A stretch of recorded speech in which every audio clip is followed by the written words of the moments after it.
Okay, in news coming out of Japan concerning the Tokyo Olympics, the Tokyo 2020 Olympics chief has quit over corruption claims. It's a big blow considering there's been a fair bit of negative press about are all the venues going to be ready in time for next year, considering that a lot of money's been spent on the Rugby World Cup this year. Japan's got a lot of sport it's got to host in the next 18 months, and it's taken its toll. So Tsunekazu Takeda is his name. He's been the head of the Japanese I.O.C. Delegation since 2001, and I'll get to that in a minute. He's been investigated by French prosecutors over an alleged €2 million bribe that was paid to secure the games for Japan, for Tokyo. We've been here before with the I.O.C. and corruption claims to do with Salt Lake City way back when, in 2002. Yeah, that long ago. We've been here before with the I.O.C. and corruption allegations going into an Olympic Games. Now, Tokyo was awarded the Games back in 2013. They beat off bids by Madrid and Istanbul to earn the right to host the Games next year. The bribe, however, has been linked to the son of a former I.O.C. chief, so there is a link to the I.O.C. here. Lamine Diack is the former I.O.C. chief. His son has been investigated on other corruption charges by French prosecutors as well to do with sport. But the fact that a former I.O.C. chief has been linked to this is kind of concerning as well.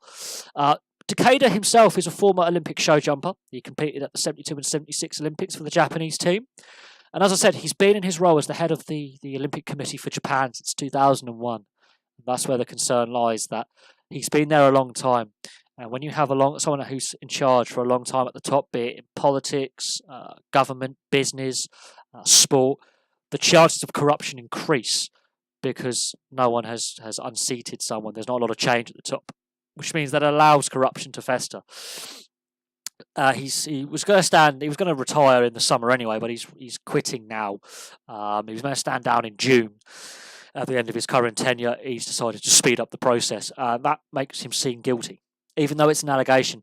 The thing is, this French prosecution angle, we've seen a lot of French investigations to do with sport and sports corruption in the last couple of years. Since President Macron has been president of France, there's been a big drive by French prosecutors to root out dirty money in sport. We've seen it in football a couple of years ago with Newcastle and West Ham, and those investigations are still ongoing as well. Let's not forget that. They're still ongoing. They're a slow process. Arrests have been made there. There's been a big drive by the French prosecutors into sports corruption. Now, the I.O.C. is based in France.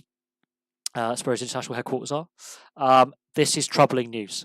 We've been here before with Salt Lake City, and I can do a video on the history of the Salt Lake City bid and the corruption allegations around the 2002 Winter Olympics in Utah, in Salt Lake City, because they're very similar to the allegations here against Mr. Takeda. I can't pronounce his first name again. I would butcher it. So this is worrying, but we've been here before, and that's the concern, is we've been here before. And it seems that sport keeps repeating this cycle of not learning from its mistakes. And this damages the trust between fans of sport and those governing the sport and those competing in sport. We've seen a lot of allegations at the Olympics of doping scandals, and now we have another corruption scandal. We have to wait and see how deep this actually goes and how much more is unearthed, but it's the French legal system, and that can be notoriously slow, so this could drag on for years and years. The fact that Mr. Takeda has decided to resign doesn't help the situation. If he's not guilty, why resign? So there is some damage limitation that the Japanese I.O.C. committee members now have to do, and the Olympic team have to do to mitigate the fallout from this. But there we go.